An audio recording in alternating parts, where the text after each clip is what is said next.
Coming at number 1, made or being made in Korea, I believe initially revealed about 4 months ago. This is from the same developers who are currently working on Legend of Ymir. Y'all will probably recognize of what they came up with as gameplay for this facial expression character trailer, but we've got here also a MMORPG hack and slash partially Souls-like going by the name Night Crows. Night Crows is actually built with the use of Unreal Engine 5. It's a PC exclusive at the moment and said to be coming at its earliest by the end of the year.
life and light.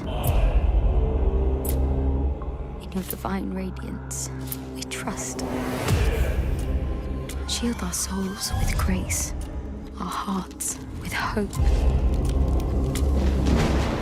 Coming up at number 2, we've got once again the one and only Lords of the Fallen, a reboot of the almost decade-old action RPG with the same name that was technically announced a year ago. As a dark fantasy Souls-like about some angel, it seems, trying to find his way out of living in the dead realm. Not in story, but in gameplay you can probably tell it's actually quite a bit, although accidentally, not intentionally, developers came out and said that in the same vein as Elden Ring. Check it out, the game's said to be coming out by the end of the year.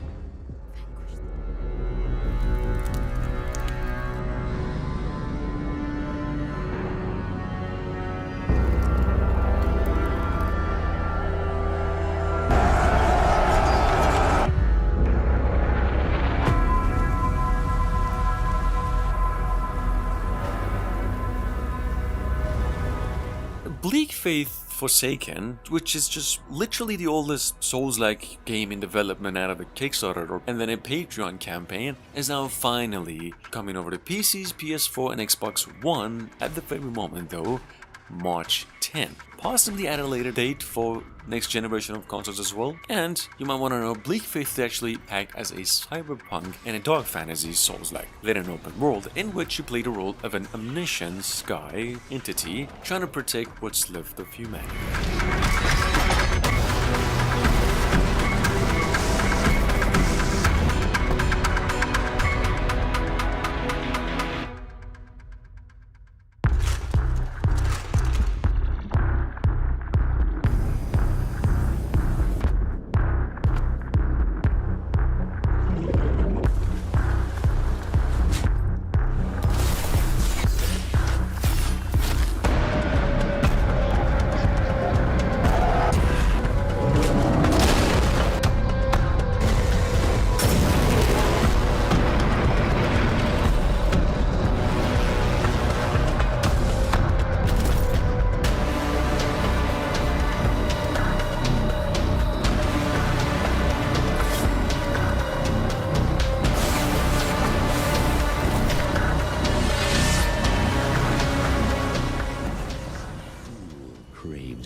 fool.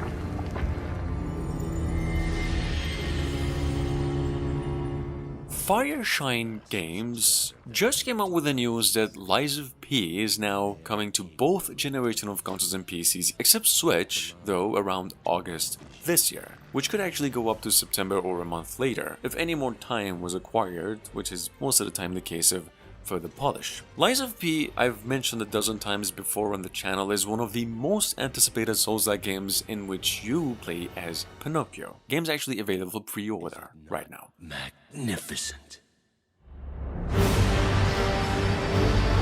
This blessing for those who dare seize it. This key to a new paradigm, a new world. This moment to silence the fools forever. This is Ergo.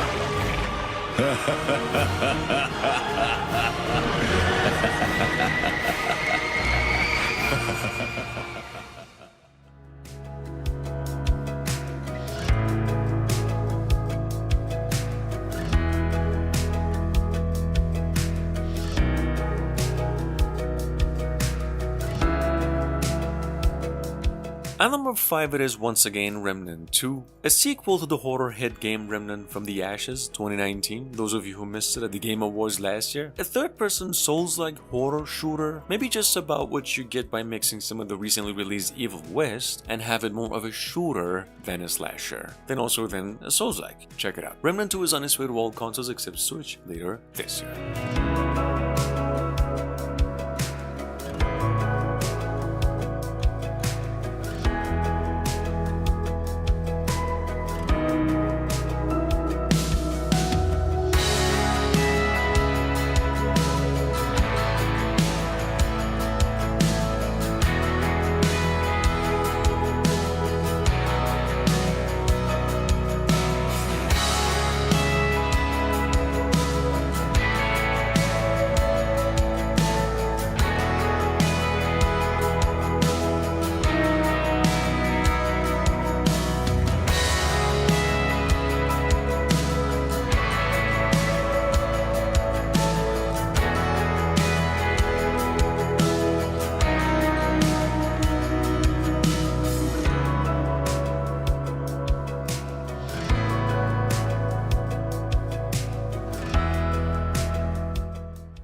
Coming up behind that, we have Project The Perceiver, revealed for almost half a year now as a open-world action RPG based on the Chinese Wanglou dynasty going back to the 2nd century. In story and in general, considered as one of the most anticipated Unreal Engine 5 projects in the making right now. Project The Perceiver here is an open-world game at its core, eventually coming to mobile devices, but initially for the PlayStation 4 and 5 only by the end of the year.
touted as an exploration-based, third-person action RPG with platform elements. I think I've only mentioned this once maybe before. We've got over here on the list at number 7, Abyss World. Guys, Abyss World is, I've been led to believe, a story-driven, choice-based, and overall replay. It's actually coming as a first work of an indie developer, but looking legit in graphics and uniqueness. I mean, if we're talking monsters, environments, and the bosses you see. In any case, this one's coming to pieces in the PlayStation 5 only sometime later this year.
Wulong Fallen Dynasty is at the moment sitting on Steam for like a few hours only tops, with pretty much nothing but negative reviews. Here's a trick. If you do like what you see here, well, this is actually the game's launch trailer that came out yesterday, so pretty much anything you see is actually inside the game, but you do not want to play this one with a mouse and keyboard at the very moment, as about 99% of the negative reviews come from exactly game delivering with a mouse and keyboard. If you do have a controller, this game is definitely built for it.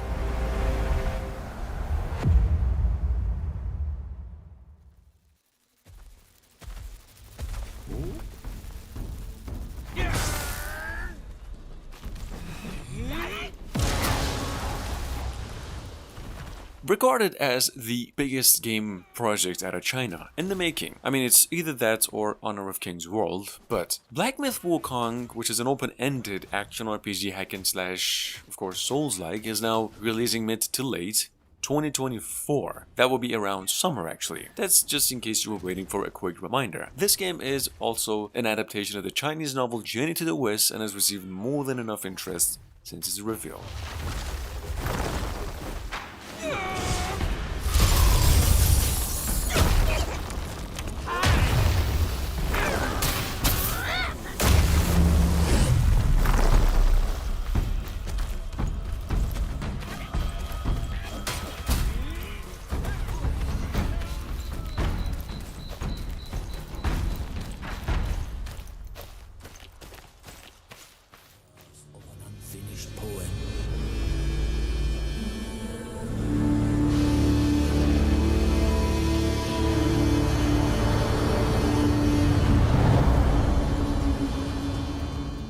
Number 10, coming from Italia. I think it's been a while since I've laid eyes on anything but racing games out of there, but still, we do have a Souls-like, indeed, action RPG coming over by the end of the year going by the name Enatria: The Last Song. Enatria even takes its sets to take place in a world based on Italian culture and folklore and adding a bit of a twist into Souls, which is a choice-driven story heavy. In any case, this is how it really looks.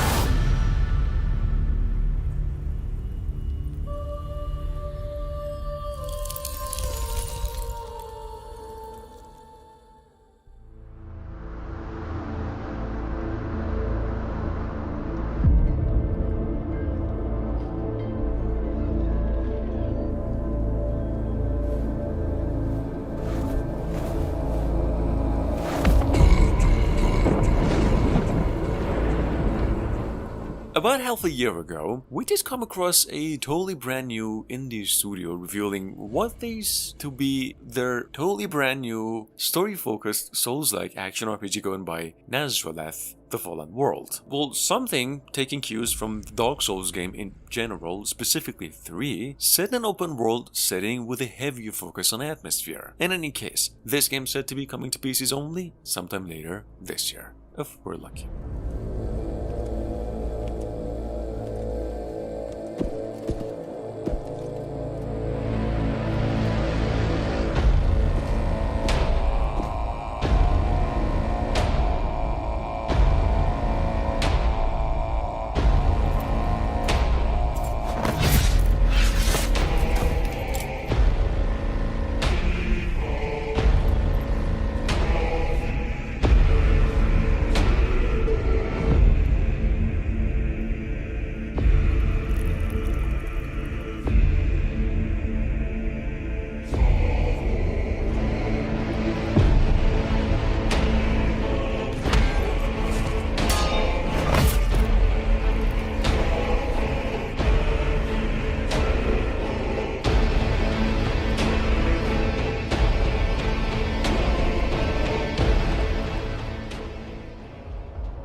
Sitting on Steam since a couple of weeks ago. Just a quick mention over here in case you missed out on this gem of an indie game, RPG hack and slash Souls-like, of course, going by the name The Moon Hills. I would say recommend it if you've already played most Souls-like games like Dark Souls, Elden Ring, Still Rising, and you do just want something for a little bit of a shift. Moon Hell does deliver in atmosphere, but in scale, not so much. In any case, this game's about $10 and has fairly positive review scores on Steam.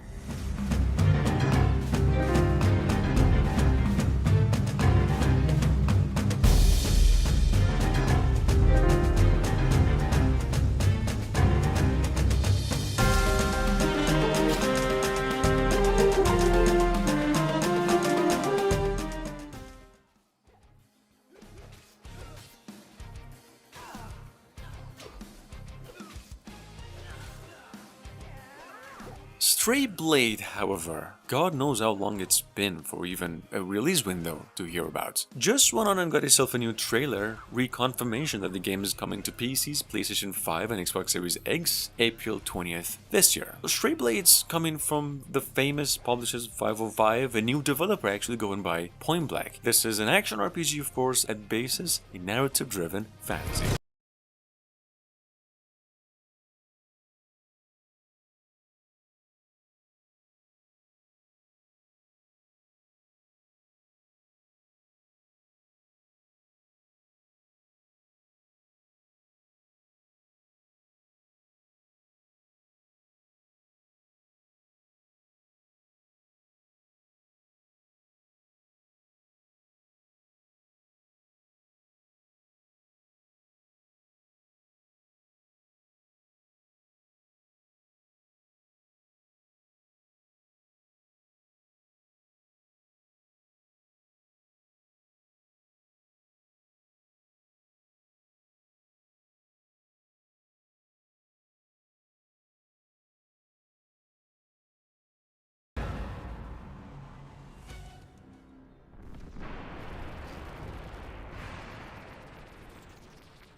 At number 14, we have Mortal Rights. What is touted as a roguelite Souls-like, developed by a team of 5 people called Round Toast Studios. Mortal Rights been in the making for like 4 years now. It started live through a Kickstarter campaign that I believe to be still alive. This game's an action RPG and one that even supports co-op for up to 5 players, eventually. Anyway, it's set to be coming to PCs only in about a few months.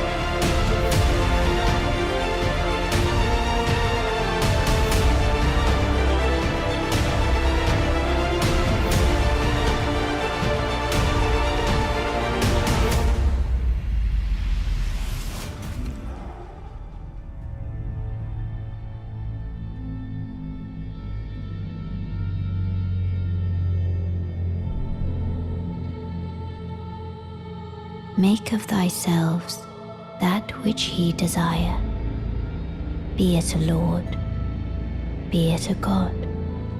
And finally, Elden Ring is now having its much-awaited DLC expansion going by the name Shadow of the Erdtree, right on time of its anniversary, and the fact that the game just hit 20 million sales. Well, they just came out with a new trailer for the DLC. They said that it is hitting PCs and consoles as a $30 to $40 piece by the end of the year, and this is how it looks. Thy kind are all of a piece. Pillagers, emboldened by the flame of ambition.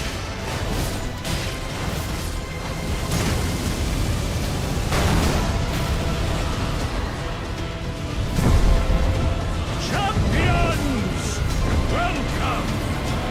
A celebration of war! Paradon Festival!